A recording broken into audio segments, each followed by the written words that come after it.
namni baay'een sobame akkana fifoon irraa nyaatame dhume taa'e Marreenu onu waldaalle furmaanni kana maali Waaqayyo takkaa ka'e addunyaa kana laale Marreenu onu waldaalle furmaanni kana maali Waaqayyo takkaa ka'e dhaloota keenya laale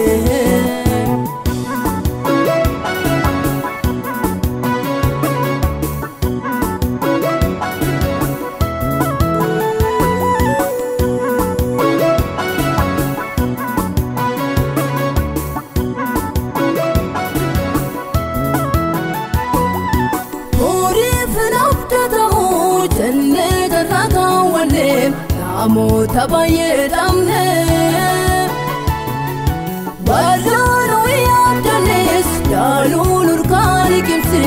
Olluu ilaale laajeen Dhaloota mittiiramoo Barraasi finna keenyatu Nuti har'a baraa keenya Indandeessa Waaqayyoo araara kee argisiisi Adara biyya keenya Marreenu onu waldaalle furmaanni kana maali Waaqayyo takkaa ka'e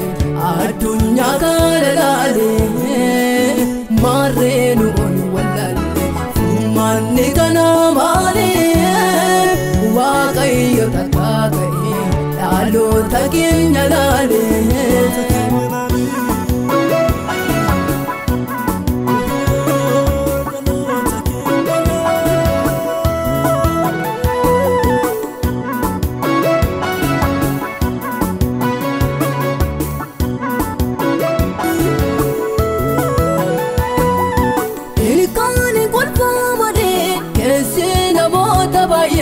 Danutu dibinyaatame Cubbuun itaatti dhaabde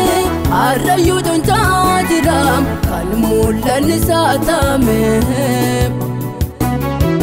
Inni beekaa jedhamus qaroominaa dhaseen cubbuu keessa deebi'a Abbaa fodha dhaabuudhaan balballitti cuufame Hedduutu booda hima Marreenu onu waldaalle furmaanni kana maali Waaqayyo takkaa ka'e addunyaa kana laale Marreenu onu waldaalle furmaanni kana maali Waaqayyo takkaa ka'e dhaloota keenya laale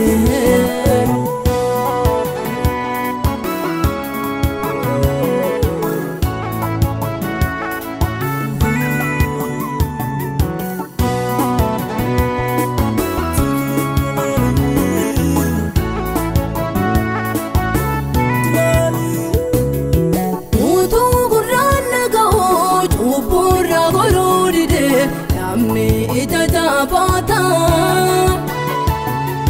Sarraa jiraachuu malee dhibeetti gubaa ga'e taa'ee du'a eeggata Siidaa ga'uu diduudhaan rakkina keessa galee irbaata yaaduu nyaata Nurraa kaasee Waaqayyoo dhaloota keenya kanatti taa'ee ba'aa ulfaata Marreenu onu waldaalle furmaanni kana maali Waaqayyo takkaa ka'e addunyaa kana laale Marreenu onu waldaalle furmaanni kana maali Waaqayyo takkaa ka'e dhaloota keenya laale Marreenu onu waldaalle furmaanni kana maali Waaqayyo takkaa ka'e addunyaa kana laale Marreenu onu waldaalle furmaanni kana maali Waaqayyo takkaa ka'e dhaloota keenya laale